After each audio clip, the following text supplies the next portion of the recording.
Un cordial saludo a todos los oyentes de Radio María. Un día más, con la gracia del Señor, proseguimos el comentario del Catecismo de nuestra Madre la Iglesia. Dentro de la parte, de la segunda parte del Catecismo a la que nos encontramos, parte referida al misterio de la liturgia y de los sacramentos, en su parte introductoria, ya explicamos que el Catecismo nos propone de una manera concreta, pedagógica, una introducción en la que se nos dice quién celebra, cómo celebra, cuándo celebra y dónde celebra. Ya hemos explicado las dos primeras partes, quién celebra y cómo celebra. Entramos hoy en la tercera de las partes, cuándo celebrar, el cuándo de la celebración. Es a partir del punto 1163. Y comienza con un título sobre el tiempo litúrgico. Dice el primero de los puntos: la Santa Madre Iglesia considera que es su deber celebrar la obra de la salvación de su divino esposo con un sagrado recuerdo en días determinados a través del año. Cada semana, en el día que llamó del Señor, conmemora su resurrección, que una vez al año celebra también junto con su Santa Pasión en la máxima solemnidad de la Pascua. Además, en el círculo del año desarrolla todo el misterio de Cristo. Al conmemorar así los misterios de la redención, abre la riqueza de las virtudes y de los méritos de su Señor, de modo que se los hace presentes en cierto modo durante todo tiempo a los fieles para que los alcancen y se llenen de la gracia de la salvación. Está tomado este primer punto del Catecismo del Concilio Vaticano II, de un texto. La afirmación central de este punto sobre el sagrado recuerdo que tiene la Iglesia está precedida de un matiz hermoso, ¿no?, en el que dice que la Iglesia Madre celebra a su divino esposo. O sea que este recuerdo litúrgico tiene una razón de ser, ¿no? La Iglesia es madre y da a sus hijos el recuerdo de su divino esposo. La Iglesia desarrolla su maternidad cuando recuerda para sus hijos a su divino esposo. Una cosa desde luego bien entroncada, ¿no?, bien enraizada.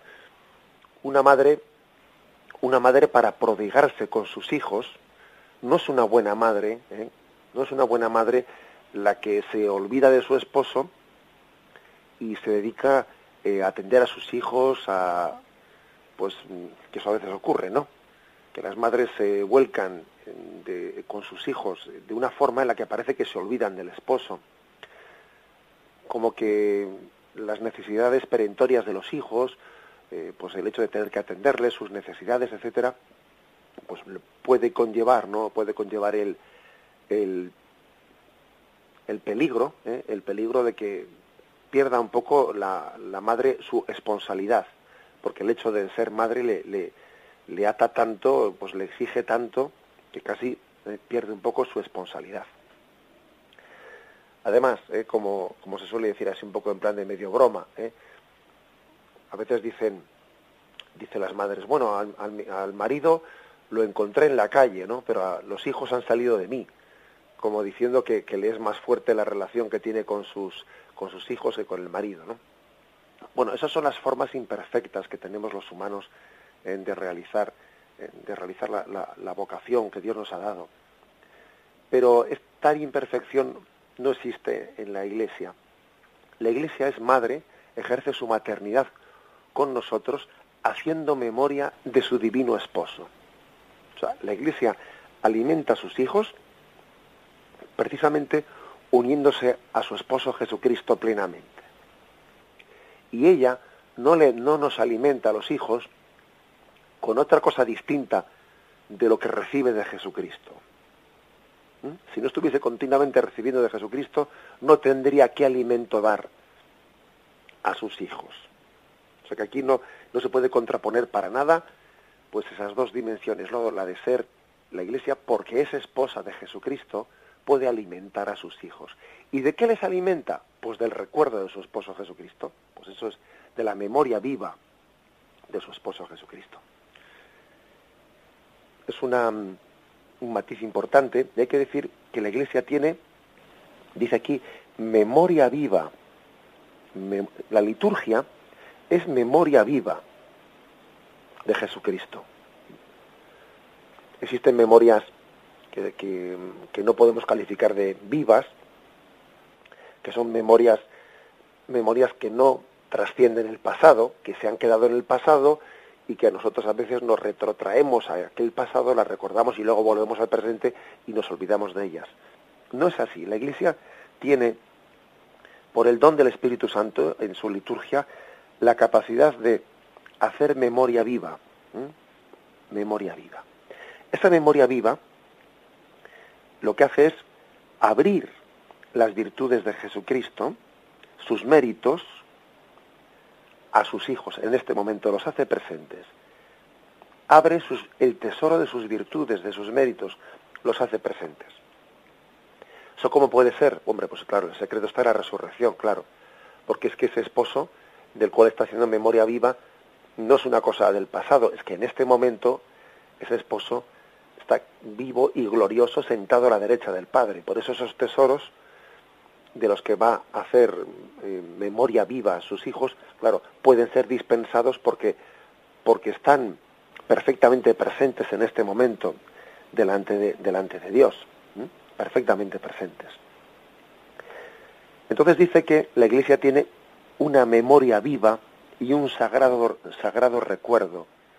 Eso lo hace, en primer lugar, en torno a la celebración semanal del domingo, el Día del Señor, y anualmente lo hace pues en torno a la Pascua. En torno a la Pascua. Sin duda alguna, la primera fiesta en celebrarse por parte de los cristianos fue el domingo. Fue el domingo, porque Jesús mismo así lo instituyó desde el primer momento. Y la primera fiesta anual en celebrarse fue la Pascua. Tenemos testimonios de ellos antiquísimos, ¿no? Luego, ese ciclo anual, ese año litúrgico, fue poco a poco enriqueciéndose con el paso del tiempo. A veces se ha representado el ciclo litúrgico, el tiempo litúrgico, se ha representado como con un círculo, ¿no? Supongamos un círculo, una rueda. Y en esa rueda, la Iglesia, que tiene una duración anual, celebra cíclicamente, celebra a Jesucristo. En el fondo, la liturgia es celebrar a Jesucristo. Es una rueda que comienza pues con el tiempo de Adviento. El tiempo de Adviento es la espera, que está un poco prefigurando la espera de Israel a la llegada de Jesucristo.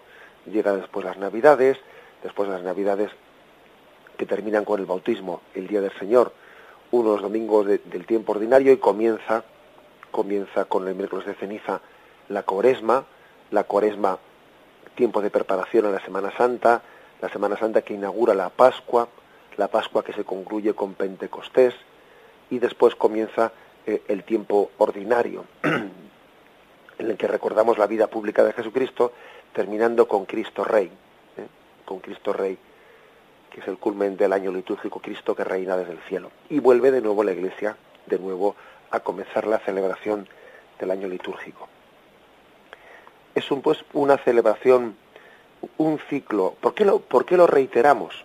Bueno, lo reiteramos por un motivo, porque cada vez que lo celebramos extraemos de Jesucristo nuevos tesoros. No somos capaces de agotar todo el misterio de Jesucristo en un año. Pobres de nosotros. No vamos a ser capaces de agotarlo ni en toda la eternidad, viéndole cara a cara en el cielo, como para agotarlo un año. Por eso una cosa ante la que tenemos que estar muy prevenidos,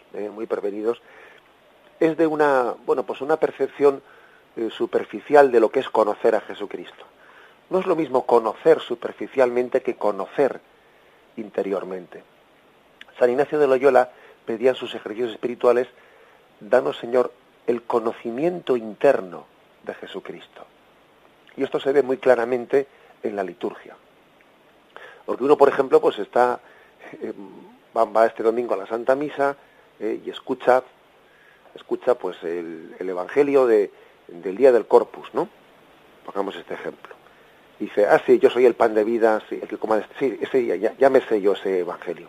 Sí, ya me suena, ya me lo sé. Bueno, pero no es cuestión de sabérselo en ese sentido al que tú te refieres. Es que el Señor, si está reiterando en un ciclo litúrgico, ¿no? Si anualmente lo reitera, es porque quiere darte el conocimiento interno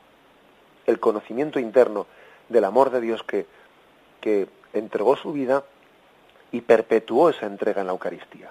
Por eso aquí no vale decir, sí, ya me lo sé, ya lo conozco. Eso no vale decirlo. Porque es que en la palabra de Dios, celebrada en la liturgia, se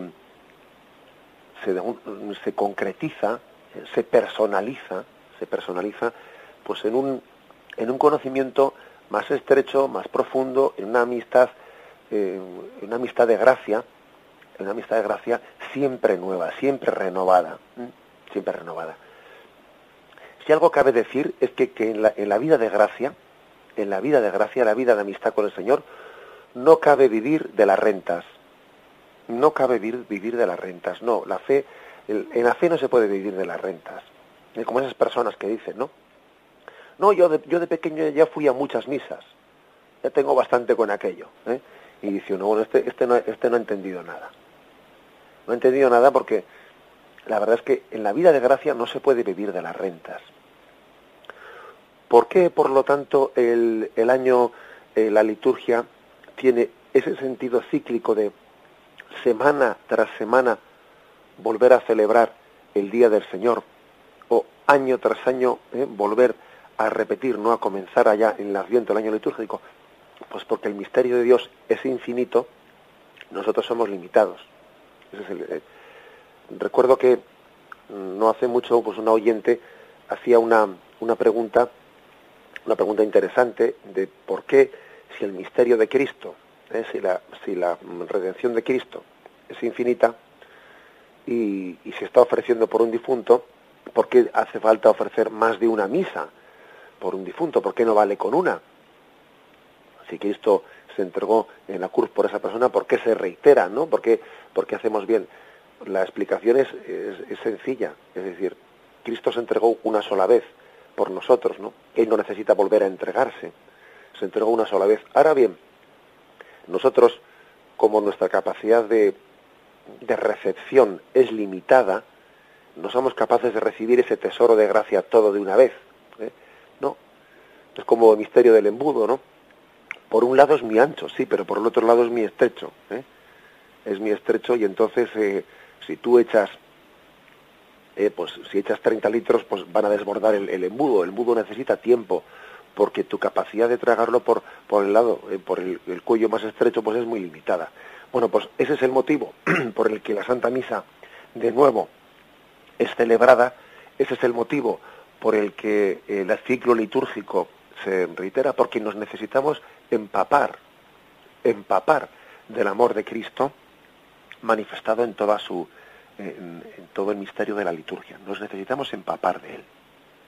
Por eso la percepción que tenemos que tener al ir a la liturgia es: la palabra de Cristo es siempre nueva, siempre joven, siempre actual, siempre renovadora. Ahora bien, permitidme un matiz. Cuando decimos de que la liturgia se celebra de esta forma cíclica, de una forma cíclica, eso podría tener una mala comprensión, una mala comprensión. Porque los cristianos no tenemos un concepto del tiempo cíclico, como si el tiempo en la historia fuese un eterno retorno, volver a comenzar y estamos siempre al principio, no, nunca avanzamos. No, eso no es así. Quitémonos eso de la cabeza. Frente al concepto pagano del tiempo, el concepto pagano que existía antes del cristianismo, que era el concepto griego de que el tiempo era un eterno retorno, era un volver al principio, y estábamos siempre comenzando y nunca avanzábamos, ¿no? Bien, esa concepción del tiempo fue purificada y fue rectificada por el cristianismo. Nosotros no tenemos una concepción del tiempo en el que no avanzamos. Claro que avanzamos, porque la prueba es que el destino de este tiempo es un día histórico que será la parusía, en la que Cristo venga como juez de vivos y muertos, y entonces tendrá lugar el fin de esta historia. Por lo tanto, no apliquemos eso que he dicho de que hay un círculo en el que comienza la liturgia, comienza el año siguiente. No entendamos eso como un eterno retorno, que estamos siempre al principio y nunca avanzamos, ¿no? No entendamos eso. Como cuando alguien se pierde en el desierto, empieza a dar vueltas y vueltas, y dice, anda, si he llegado al mismo tiempo en el que estaba hace 6 horas, he dado un círculo y he llegado al mismo sitio. No lo entendamos así. Siempre vamos avanzando. Cada vez estamos más cerca de ese día de la parusía, día en que el Señor vendrá como culmen de la historia. La historia no es un círculo cerrado. No. La historia tiene un comienzo, y el comienzo de la historia es la creación del mundo, y la historia tiene un fin, que es la parusía. Cristo es el alfa y el omega. El alfa, el principio del mundo. Él fue creador también del mundo junto con el Padre y el Espíritu Santo. Todas las cosas fueron hechas por Él y para Él. Y Cristo es la omega. Él vendrá al fin del tiempo a juzgar a vivos y muertos, ¿no? Y entonces concluirá esta historia humana. Y entraremos meramente en la historia eterna. Bueno, pues sí, hay que conjugar esto de que estamos celebrando cíclicamente a Jesucristo, pero no en un círculo cerrado, porque es que vamos avanzando. Vamos avanzando poco a poco al encuentro de esa parusía definitiva. La Iglesia, mientras tanto, va dispensando todas las riquezas de los méritos de Jesucristo, los va haciendo presentes en cierto modo. Acordaros lo que dijimos de la epíclesis, la invocación al Espíritu Santo para que haga presente a Jesucristo. No solo es un recuerdo, una memoria viva que hace presente a Jesucristo. Podríamos decir que Jesucristo cada vez está más presente entre nosotros. Aunque a veces el pecado del mundo nos lo pueda ocultar, pero Cristo cada vez está más presente, cada vez está más cercana, ¿no? Por su presencia en la espera de la parusía.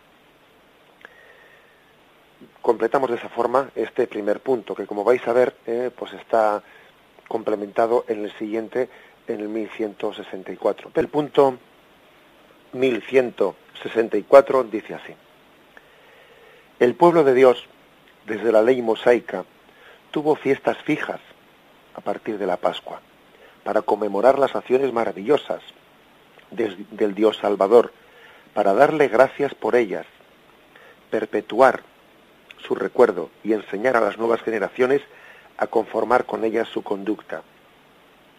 En el tiempo de la Iglesia, situado entre la Pascua de Cristo, ya realizada una vez por todas, y su consumación en el reino de Dios, la liturgia celebrada en días fijos está toda ella impregnada por la novedad del misterio de Cristo.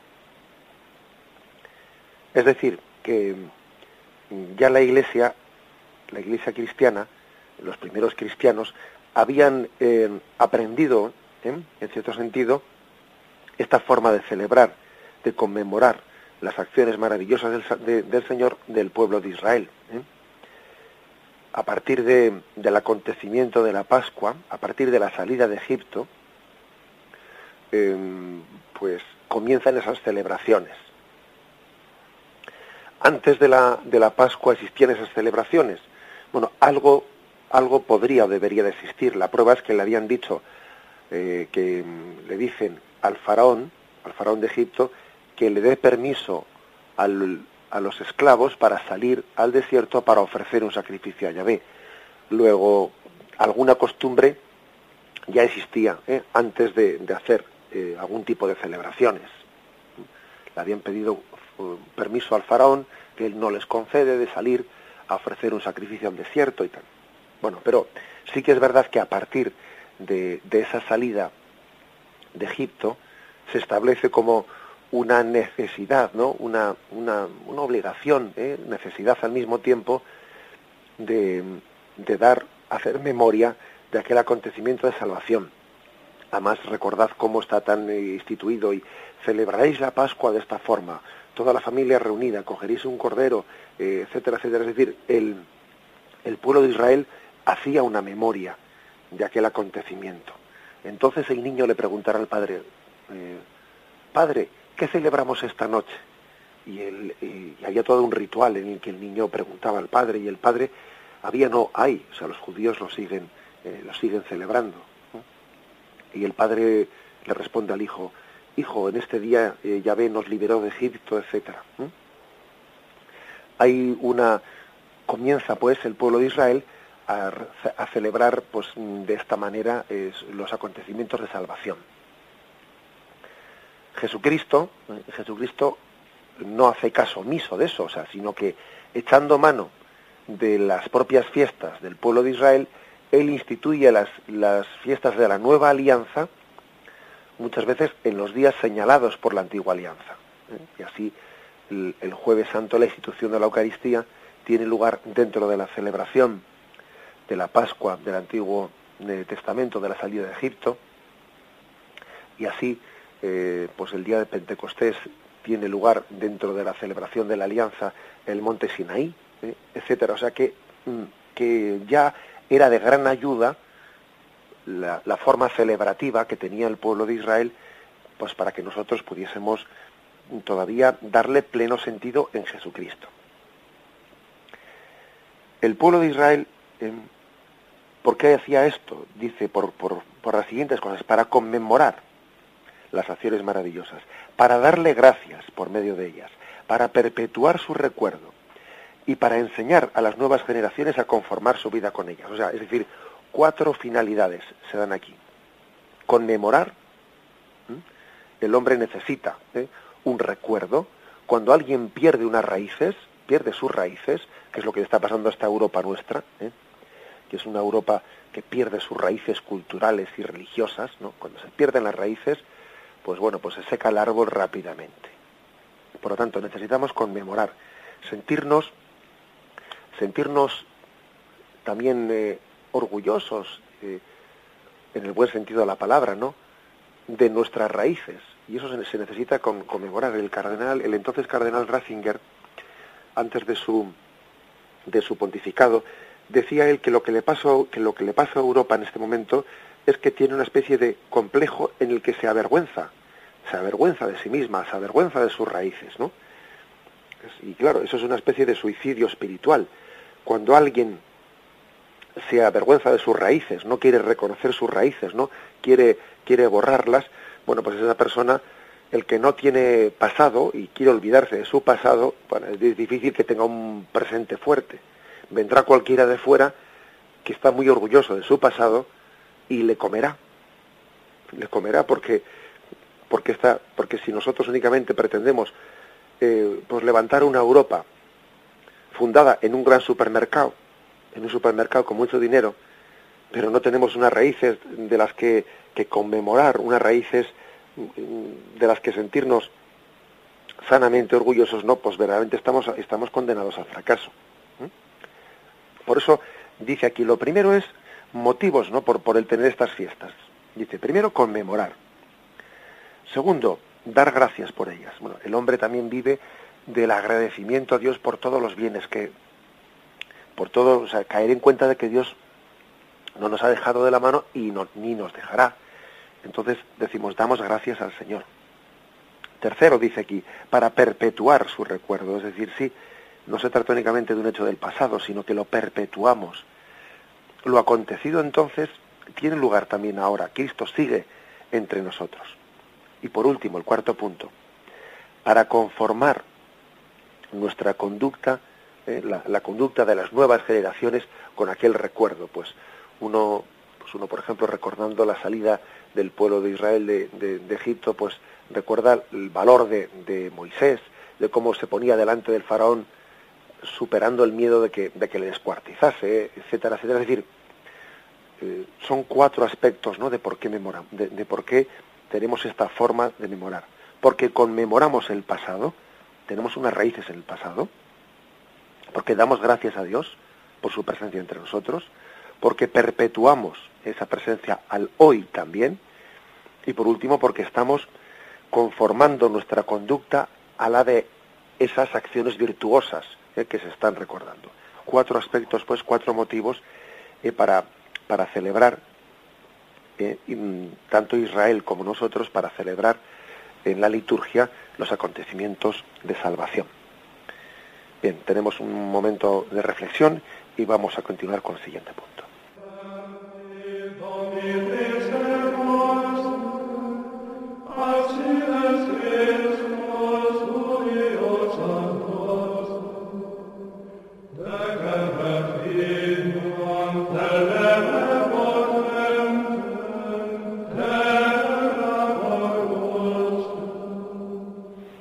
Dice el punto 1165. Cuando la Iglesia celebra el misterio de Cristo, hay una palabra que jalona su oración. Hoy, como eco de la oración que le enseñó su Señor y de la llamada del Espíritu Santo. Este hoy del Dios vivo al que el hombre está llamado a entrar es la hora de la Pascua de Jesús, que es el eje de toda la historia humana y la guía. Bien, luego leeremos un texto de San Hipólito, un texto muy antiguo, pero ahora nos quedamos con esto, es decir, que hay una palabra, ¿no?, que empapa toda la liturgia, que es la palabra hoy. Y esa palabra hoy dice aquí que es un eco de otra palabra, la hora de Jesucristo. Recordad cómo en el Evangelio, especialmente San Juan, el que recoge este detalle, Jesucristo habló mucho de una hora. Todavía, mujer, todavía no ha llegado mi hora, le dice Jesús, ¿no?, a María cuando le pide que intervenga en las bodas de Caná. Bueno, le dice que no ha llegado mi hora, pero parece que la Virgen María adelanta la hora de su hijo. Bien, más tarde luego dice, ya se acerca mi hora. Lo dice cuando él va a subir a Jerusalén. Y luego llega el momento en que dice, esta es mi hora. Esta es la hora para la que había venido al mundo. Esa hora, la hora de Cristo, es una hora que está perpetuada en la Pascua. La hora de Cristo es una hora que no ha terminado, que es eterna. Porque la ofrenda de Cristo al Padre pues tiene pues una dimensión que trasciende la historia y se convierte en eterna. Esa ofrenda de Cristo al Padre. Y esto nos recuerda que en la celebración de la Iglesia hay otra palabra clave, igual que para Cristo la palabra clave fue su hora, mi hora, esta es la hora. Para nosotros la palabra clave es hoy, es el hoy. ¿Por qué? Porque cuando nosotros vivimos el hoy, estamos haciendo presente al Señor continuamente entre nosotros. Acordaros de cómo, por ejemplo, el Adviento celebra una triple venida. Cristo que vino, Cristo que vendrá, Cristo que viene, hoy. En el fondo, la venida de Cristo es un hoy para nosotros. No hay que esperar al mañana, no, es hoy. Se hace un eco de la oración del Padre Nuestro. Nuestro pan de cada día, dánosle hoy. Porque nosotros necesitamos al Señor hoy, aquí, ahora, en este instante. Para nosotros la presencia de Dios no es un recuerdo del pasado. Tampoco es un sueño del futuro. Ni es un recuerdo del pasado, ni es un mero sueño del futuro, no. Es un hoy. Es que de hecho no podríamos esperar a Jesucristo si no lo tuviésemos ya. O sea, esperamos la vida eterna porque de hecho de alguna forma ya la tenemos aquí entre nosotros. La liturgia pues nos permite vivir el hoy. O sea, es el cielo en la tierra, el cielo en la tierra, el futuro en el presente y el pasado en el presente. Es como vivir en el presente toda la fuerza de la historia. Es como si se nos diese a participar un poquito de esa eternidad de Dios para el cual no hay ni pasado, ni presente, ni futuro. Para nosotros sí hay tiempo, O sea, es decir, no somos como Dios. eternos. Pero bueno, aunque no seamos eternos como Dios, sí que podemos participar un poco en la liturgia, ¿no?, de esa eternidad de Dios, porque en el hoy se hace presente el acontecimiento del pasado y también la gloria futura. Es el hoy que tiene una fuerza tremenda, ¿no? Esto para nosotros nos da una plenitud muy grande.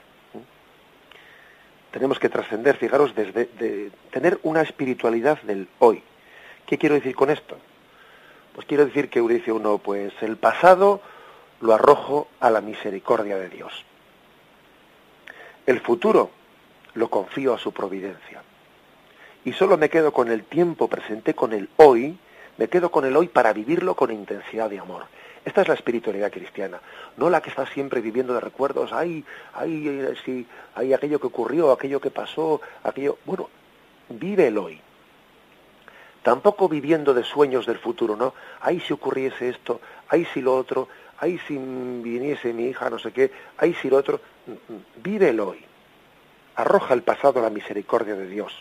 Confía el futuro a su providencia y quédate con el hoy, en un eterno presente, en el que Dios no te falta nunca de su mano.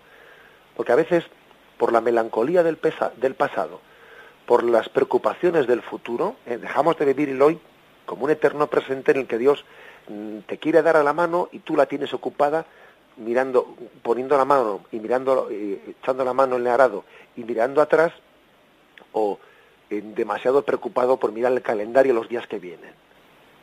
Quita la mano del calendario y quita la mano de ese arado mirando atrás y quédate con el momento presente. Y el momento presente vívelo en intensidad de amor. Esa es la gran lección. Si decimos que para Jesucristo su hora no fue la hora clave pues para nosotros es el hoy. No sé si habéis escuchado una oración de Juan 23, de feliz memoria, ¿no? Una oración que se ha hecho muy famosa en la Iglesia, que tiene por título Solo por hoy. Solo por hoy quiere decir voy a vivir este momento, mañana tendremos otro momento. Eso es muy importante. Juan 23 pues él fue el que compuso esa oración que de alguna manera nos enseña a no distraernos ni con el pasado ni con el futuro, sino vivir con intensidad de amor, esa oración. Dice él, solo por hoy trataré de vivir exclusivamente el día, sin querer resolver el problema de mi vida de una vez. Solo por hoy tendré el máximo cuidado de mi aspecto, cortés en mis maneras, no criticaré a nadie y no pretenderé mejorar o disciplinar a nadie, sino a mí mismo. Solo por hoy seré feliz en la certeza de que he sido creado para la felicidad, no solo en el otro mundo, sino también en este. Solo por hoy me adaptaré a las circunstancias, sin pretender que las circunstancias se adapten todas a mis deseos. Solo por hoy dedicaré 10 minutos de mi tiempo a una buena lectura, recordando que como el alimento es necesario para la vida del cuerpo, así la buena lectura es necesaria para la vida del alma. Solo por hoy haré una buena acción y no lo diré a nadie. Solo por hoy haré por lo menos una cosa que no deseo hacer, y si me sintiera ofendido en mis sentimientos, procuraré que nadie se entere. Solo por hoy me haré un programa detallado, quizá no lo cumpliré cabalmente, pero lo redactaré, y me guardaré de dos calamidades, la prisa y la indecisión. Solo por hoy creeré firmemente, aunque las circunstancias demuestren lo contrario, que la buena providencia de Dios se ocupa de mí como si nadie existiera en el mundo. Solo por hoy no tendré temores, de manera particular no tendré miedo de gozar de lo que es bello y de creer en la bondad. Bien, esta es la oración famosa, ¿no?, de Juan 23. Solo por hoy. Lo que ocurre es que llega el día siguiente y vuelve a rezar solo por hoy, claro. Es un solo por hoy que se aplica a cada momento. A cada momento, ¿no? Esto me recuerda un chiste, si me permitís que os lo cuente, que dice que estaba pues un niño, ¿no?, pues quejándose a su madre de que el pan que tenían para la comida, el pan pues siempre era pan del día anterior, ¿no?, que nunca era pan tierno del día. Se quejaba y le decía, pero mamá, ¿cuándo vamos a comer pan del día? Y la madre decía, mañana, hijo, mañana. Bueno, pues eso, ¿no? Mañana será también, como dice aquí, perdonadme el chiste, dice aquí, solo por hoy. Mañana también volveremos a repetir el solo por hoy. Mañana, el día de mañana será también ese eterno presente. La clave, pues, de la liturgia es la clave, la palabra hoy. Vivimos un hoy, un eterno presente, ¿no? De esa presencia de Dios entre nosotros. Se nos ofrece aquí un texto de San Hipólito que vamos a leer. La vida se ha extendido sobre todos los seres y todos están llenos de una amplia luz. El oriente de los orientes invade el universo y el que existía antes del lucero de la mañana y antes de todos los astros, inmortal e inmenso, el gran Cristo brilla sobre todos los seres más que el sol. Por eso, para nosotros que creemos en él, se instaura un día de luz, largo, eterno, que no se extingue, la Pascua mística. Un texto de San Hipólito en el que se habla de el oriente de los orientes. ¿Qué significa esto del oriente de los orientes? Bueno, sabemos que el sol sale por el oriente. El sol sale por el oriente. Y para nosotros, en Jesucristo, la celebración de Jesucristo, pues es el inicio de la luz. El inicio de la luz. Sin la luz no seríamos nada, ¿no? Imaginaros un mundo en el que no saliese la luz, como durante muchos largos meses ocurre en algunos lugares del polo, ¿no? Bueno, pues ahí no hay vida, ¿no? Imaginémonos, por lo tanto, la celebración litúrgica como un salir el sol, el oriente de los orientes, ¿no? De allí brota la luz que da el sentido al día, el sentido de la existencia. Una aplicación así de actualidad me vais a permitir, y es que en la hermosísima película de las Crónicas de Narnia, una hermosísima película que yo creo que es digna de que también a nuestros hijos les introduzcamos en ella, y que incluso hacer catequesis sobre esa película, de la cual se pueden extraer muchas enseñanzas, ¿no? Está producida en plan como una fábula con animales, pero tiene un contenido hermosísimo, ¿no? Bien, pues en esa película de las Crónicas de Narnia, antes de la llegada de Jesucristo, se describe aquel reino, el reino de Narnia, como una Navidad, mejor dicho, un invierno en el que no nacía el sol. Es descrito de esa forma. La llegada de el León de Judá, la llegada de Jesucristo, sin embargo, comienza a dar calor de vida a aquel mundo, ¿no? El mundo de las Crónicas de Narnia. Una película hermosa en la que evoca, mediante una fábula, cómo la llegada de Jesucristo da calor de vida, no solo en la naturaleza, sino en los corazones, con sentimientos de amor, venciendo el egoísmo, ¿no? Por ello también la liturgia ha querido celebrar pues el nacimiento de Jesucristo de una forma muy cercana a la fecha en la que comienza a alargarse el día, en la que la noche comienza a cortarse. La noche ha ido avanzando, poco a poco cada vez se ha ido haciendo más larga, pero a partir de la llegada de Jesucristo esa noche comienza a cortarse, porque el sol que nace de lo alto convierte nuestra existencia en un gran día, en un hoy sin ocaso, El oriente de los orientes, ¿no? El sol que nace de lo alto es el que da pleno sentido y colma nuestra existencia. Bien, ahí tenéis una cosa hermosa, ¿no? Pues para poder también pues disfrutar con nuestros hijos, con nuestros nietos, esa película que actualiza un poco también este misterio de la liturgia. Y termino con dos textos bíblicos que nos ofrece este punto del Catecismo, el 1165, para hablar de este hoy de la liturgia. Uno es Hebreos capítulo 3, desde el versículo 7 hasta el capítulo 4, versículo 11, que dice: por eso, como dice el Espíritu Santo, si oís hoy su voz, no endurezcáis vuestros corazones, como en la querella el día de la provocación en el desierto, donde me provocaron vuestros padres y me pusieron a prueba, aun después de haber visto mis obras durante 40 años. Por eso me irrité contra esa generación y dije, andan siempre errados en su corazón, no conocieron mis caminos, por eso juré en mi cólera no entrarán en mi descanso. Al decir, si oís hoy su voz, no endurezcáis vuestros corazones, dice, ¿a quiénes juró aquello?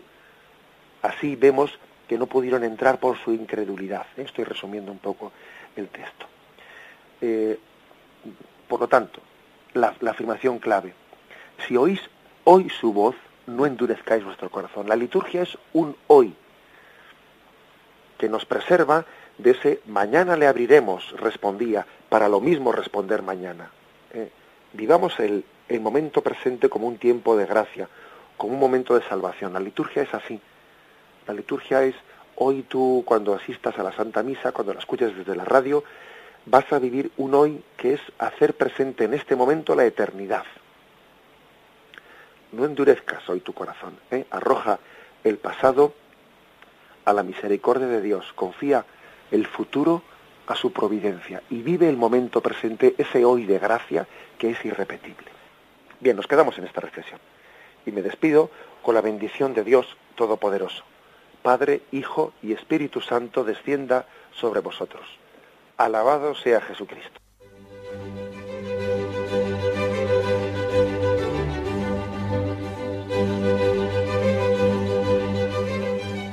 Finaliza el Catecismo de la Iglesia Católica, un programa dirigido por Monseñor José Ignacio Munilla, obispo de San Sebastián.